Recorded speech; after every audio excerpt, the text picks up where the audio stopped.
മരിച്ചവരുടെ ഉയിർപ്പ് എന്ന്. 1 കൊറിന്ത്യർ ലേഖനം 15-ാം അധ്യായം അതിൻ്റെ 20 മുതലുള്ള വാക്യങ്ങളിൽ കാണുന്നു.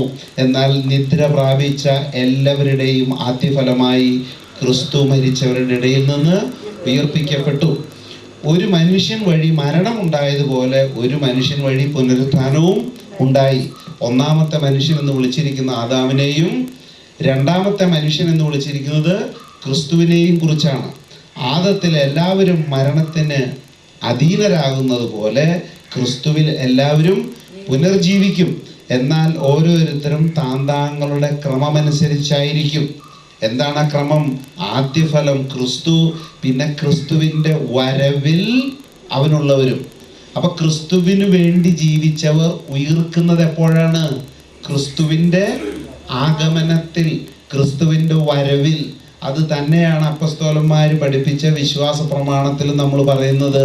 അവൻ മരിച്ചവരെയും ജീവിച്ചിരിക്കുന്നവരെയും വിധിക്കുവാൻ വീണ്ടും വരും എന്ന് നാം വിശ്വസിക്കുന്നു. അത് സത്യമാണ്. ദൈവത്തിന് സ്തോത്രം. അപ്പൊ മരിച്ചവർ ഉയിർക്കുന്നത് ഒരു മാർപ്പാപ്പ പറഞ്ഞത് കൊണ്ടല്ല. ഒരു മനുഷ്യനും ഒരാളെ മരിച്ചവരുടെ ഇടയിൽ നിന്ന് ഉയിർപ്പിക്കാൻ പറ്റില്ല. അതിന് അധികാര ശബ്ദത്തോടുകൂടെ ക്രിസ്തു യേശു തന്നെ വരും. 1 തെസ്സലോനിക്കക്കാർക്ക് എഴുതിയ 1-ാമത്തെ ലേഖനം 4-ാം അധ്യായം 13 മുതലുള്ള വാക്യങ്ങളിൽ 13-ാമത്തെ വാക്യം ഞാൻ വായിക്കാം. സഹോദരരെ, പ്രത്യാശയില്ലാത്ത മറ്റുള്ളവർ ചെയ്യുന്നത് പോലെ നിങ്ങൾ ദുഃഖിക്കാതിരിക്കാൻ നിദ്ര പ്രാപിച്ചവരെ പറ്റി നിങ്ങൾക്ക് അറിവുണ്ടായിരിക്കണമെന്ന് ഞങ്ങൾ ആഗ്രഹിക്കുന്നു. ഏത് മരിച്ച വീട്ടിൽ ചെന്നാലും നിലവിളി കേൾക്കാം. ഈ അമ്മായിമ്മ ഒന്ന് ചത്ത് കിട്ടിയാൽ കൊള്ളായിരുന്നു എന്ന് ചിന്തിക്കുന്ന മരുമകളും ശവത്തിൻ്റെ അടുക്കൽ ഇരുന്ന് നിലവിളിക്കും. ഹൃദയത്തിൽ ദുഃഖം ഉണ്ടായിട്ടൊന്നുമല്ല, നാട്ടുകാരെ കാണിക്കാൻ വേണ്ടി. അതുകൊണ്ട് വിലപിക്കുന്നവരുടെ ഇടയിൽ നിന്നുകൊണ്ട് പൗലോസ് വിളിച്ചു പറയുകയാണ്, പ്രത്യാശയില്ലാത്ത മറ്റുള്ളവർ ചെയ്യുന്നത് പോലെ നിങ്ങൾ ദുഃഖിക്കാതിരിക്കാൻ നിദ്ര പ്രാപിച്ചവരെ പറ്റി, മരിച്ചവരെ പറ്റി നിങ്ങൾക്ക് അറിവുണ്ടായിരിക്കണമെന്ന് ഞങ്ങൾ ആഗ്രഹിക്കുന്നു. 14-ാമത്തെ വാക്യം, യേശു മരിക്കുകയും വീണ്ടും ഉയർക്കുകയും ചെയ്തു എന്ന് നാം വിശ്വസിക്കുന്നത് പോലെ ക്രിസ്തുവിൽ നിദ്ര പ്രാപിച്ചവരെ ദൈവം അവനോടുകൂടെ ഉയർപ്പിക്കും. 15-ാമത്തെ വാക്യം, കർത്താവിൻ്റെ പ്രത്യാഗമനം വരെ നമ്മിൽ ജീവനോടെ ഇരിക്കുന്നവർ നിദ്ര പ്രാപിച്ചവർക്ക് മുന്നിലായിരിക്കുകയില്ലെന്ന് കർത്താവിൻ്റെ വചനത്തെ ആധാരമാക്കി ഞങ്ങൾ പറയുന്നു. ഒരല്പം വ്യാഖ്യാനം ആവശ്യമുള്ളൊരു വാക്യമാണത്. അതായത് കർത്താവിൻ്റെ വരവ് ഇപ്പോഴാണെന്ന് സങ്കല്പിക്കുക. 2 തരം ആളുകളുണ്ടാകും. 1 നമുക്ക് മുമ്പേ മരിച്ചുപോയവർ, 2 ജീവനോടിരിക്കുന്ന നാം. കർത്താവ് ഇപ്പോഴാണ് മധ്യാകാശത്തിൽ വരുന്നത് എങ്കിൽ ജീവനോടിരിക്കുന്ന നാം മരിച്ചവരെക്കാൾ മുമ്പന്മാർ ആവുകയില്ല എന്ന് കർത്താവിൻ്റെ വചനത്തെ ആസ്പദമാക്കി അപ്പസ്തോലൻ പറയുന്നു. പിന്നെ എന്ത് സംഭവിക്കും? എങ്ങനെയാണ് ഉയർപ്പിൻ്റെ ക്രമം? 16-ാമത്തെ വാക്യം, എന്തെന്നാൽ അധികാരപൂർണമായ ആജ്ഞാവചനം കേൾക്കുകയും പ്രധാന ദൂതൻ്റെ ശബ്ദം ഉയരുകയും ദൈവത്തിൻ്റെ കാഹളധ്വനി മുഴങ്ങുകയും ചെയ്യുമ്പോൾ കർത്താവ് സ്വർഗത്തിൽ നിന്ന് ഇറങ്ങി വരികയും ക്രിസ്തുവിൽ മരണമടഞ്ഞവർ ആദ്യം ഉയർത്തെഴുന്നേൽക്കും. അപ്പോൾ ജീവിക്കുന്നവരായി നമ്മിൽ അവശേഷിക്കുന്നവർ ആകാശത്തിൽ കർത്താവിനെ എതിരേൽക്കാനായി അവരോടൊപ്പം മേഘങ്ങളിൽ എടുക്കപ്പെടും. അപ്പം മരിച്ചവരാണ് ആദ്യം ഉയിർക്കുക. ജീവനോടിരിക്കുന്ന നാം രൂപാന്തരപ്പെടുന്നത് പിന്നീടാണ്. എന്ന് വെച്ചാൽ ഇതിനൊരു സെക്കൻഡിന്റെ നേരെ വേണ്ടു. പൗലോസ് പറഞ്ഞു, കണ്ണടച്ചു തുറക്കുന്ന നേരം കൊണ്ട് നാം എല്ലാവരും രൂപാന്തരപ്പെടും. അങ്ങനെ മരിച്ചവർ ഉയിർപ്പ് പ്രാപിച്ചും ജീവനോടിരിക്കുന്നവർ രൂപാന്തരം പ്രാപിച്ചും ഒരുമിച്ച് ക്രിസ്തുവിനെതിരേൽക്കാൻ വാനമേഘങ്ങളിലേക്ക് എടുക്കപ്പെടും. ഈ വാക്യങ്ങളാൽ നിങ്ങൾ അന്യോന്യം ആശ്വസിപ്പിക്കുവിൻ എന്നാണ്. കത്തോലിക്കരും മരിച്ചവരുടെ ശവടക്കിന് ഈ വചനം വായിക്കാണ്ടിരിക്കില്ല. നിങ്ങൾ ശ്രദ്ധിച്ചിട്ടുണ്ടോ? അവർ പറയും, വിജ്ഞാനി വിജ്ഞാനം പ്രസംഗിക്കുന്നു, പൗലോസിൻ തിരുവാക്യങ്ങൾ ശാന്തി നിനക്കു പകർന്നിടും, മർത്യനമർത്യത ഉണരുന്നു, ക്ഷയമുള്ളോനക്ഷയനാകും എന്നൊക്കെ നീട്ടിപ്പാടിയിട്ടാണ് ഇത് വായിക്കുക. പക്ഷെ ഇത് കേൾക്കുന്ന ജനത്തിന് ഒരു കിഴങ്ങും മനസ്സിലാകില്ല. കാരണം ഇത് പറയുന്ന അച്ഛനും ഒരു കിഴങ്ങ് ഇതുവരെ മനസ്സിലായിട്ടുമില്ല. ദൈവത്തിന് സ്തോത്രം. ഇത് പച്ച മലയാളത്തിലല്ല എഴുതി വെച്ചിരിക്കുന്നത്. അതായത് മരിച്ചവർ ആദ്യം ഉയർക്കും, പിന്നെ ജീവനോടിരിക്കുന്ന നാം രൂപാന്തരപ്പെടും. എന്നിട്ട് 2 കൂട്ടരും ഒരുമിച്ച് കർത്താവിനെതിരേൽക്കാൻ വാനമേഘങ്ങളിലേക്ക് പോകും. അപ്പൊ 3 അടയാളം ഉണ്ടാകും. ഒന്ന് ദൈവത്തിന്റെ ഗംഭീരമായ ശബ്ദം, പ്രധാന ദൂതന്റെ അകമ്പടി, കാഹളധ്വനി. എൻ്റെയും നിന്റെയും പേര് വിളിച്ചുകൊണ്ടുള്ള കാഹളം ധ്വനിക്കും. യോഹന്നാൻ അതിനെക്കുറിച്ച് എഴുതി വെച്ചത് സുവിശേഷത്തിൽ, ആ കാഹളം കേൾക്കുന്നവർ ജീവിക്കും. മനസ്സിലായോ? ആ കാഹളം എല്ലാവരും കേൾക്കില്ല. ആ കാഹളം കേൾക്കുന്നവർ ജീവിക്കും. അതൊരു കാഹളത്തിന്റെ ധ്വനിയാണെന്ന് ആൾക്ക് തോന്നും. പക്ഷെ അത് ഓരോരുത്തരുടെയും പേര് ചൊല്ലി വിളിക്കും. ദൈവത്തെ അറിഞ്ഞുകൂടാത്ത കോരേശിനോട് യഹോവ പറഞ്ഞു, നീ എന്നെ അറിയുന്നില്ലെങ്കിലും ഞാൻ നിന്റെ പിതൃനാമത്തിൽ വിളിക്കുന്നു.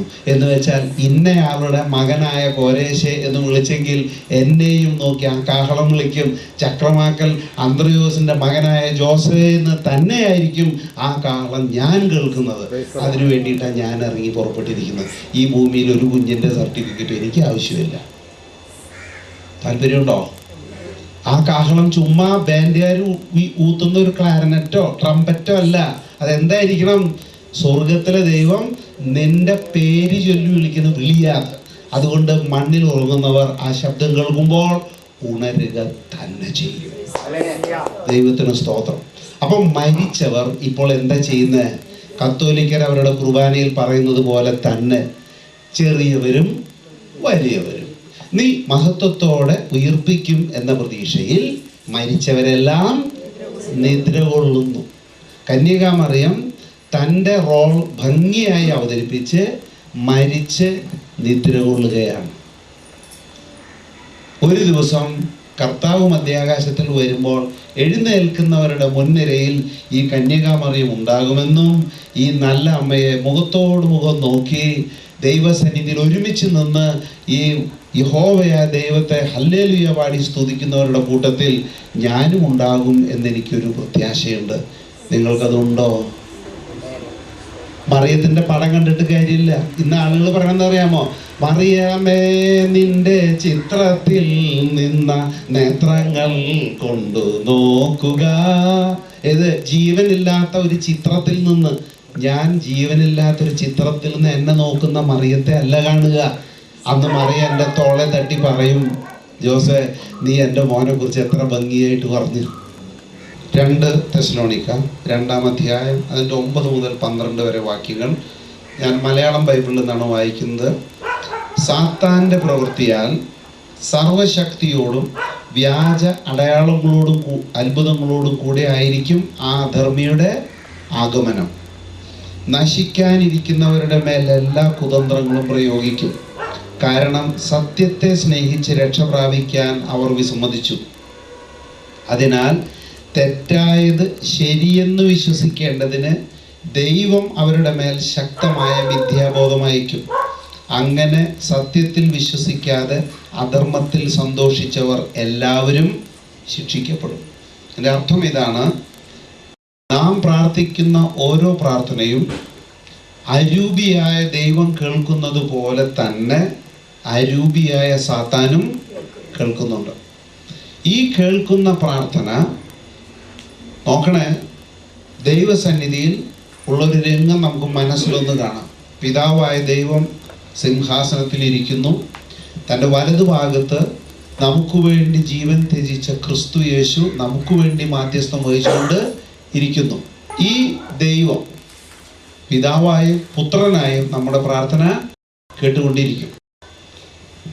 അപ്പോൾ തന്നെ സാത്താനും നമ്മുടെ പ്രാർത്ഥന കേട്ടുകൊണ്ടിരിക്കുന്നു. ഇപ്പോൾ ഒരാൾ ഇങ്ങനെ പ്രാർത്ഥിക്കുകയാണ്, നന്മ നിറഞ്ഞ മറിയമേ നിനക്ക് സ്വസ്തി. നമുക്ക് ബാക്കിയുള്ളത് അറിയാമല്ലോ.